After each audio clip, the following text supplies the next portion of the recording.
Wayo Allah duniya wata rana sai labari. Allah akwai waɗansu al'umma wa'anda ba su ƙaunar nasu. Allah ka ba mu farcen susa, in ka ba mu muma ba su.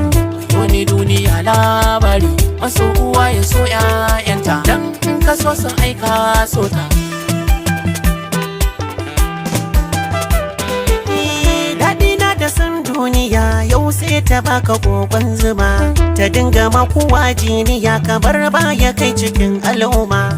Da saka daina hangen jiya, da ji da kai kana tutiya. Me yi abin yi wa fariya, dubu ga irin kanan sun tsaya. Da waiwaye ake tafiya, mu yi wa zuciya tarbiya, mu daina bata gumbar kaya.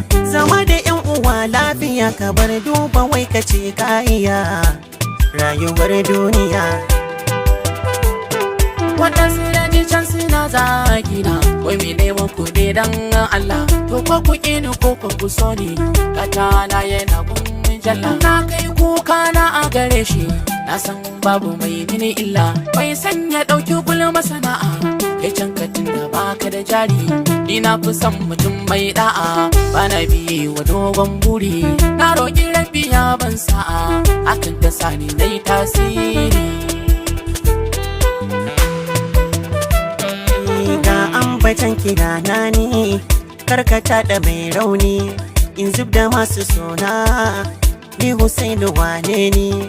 Su ne adan kira na har na iske zamani, duk ɗaukakar da kai za ta barka. Kai dai ka tsarkake lokacinka, ka daina karkaɗe 'yan jikinka, ka ƙara ƙanƙame masu sanka, ka sa ruwa cikin zuciyarka. Yau ko a baka ko kar a baka, Allahu ne ya san tanadinka. Duk takamar ka kan yo da naka, saƙon Husaini ya zo gare ka.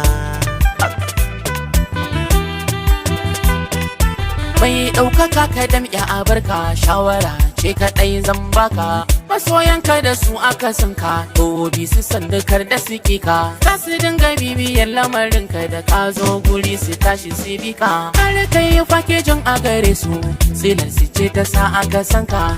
Aman wuta a babban dutse, in ka biye shi dole ya karka. Ganin kisa ake yi wa rogo, sai dai kisan shi ya fa'anarka.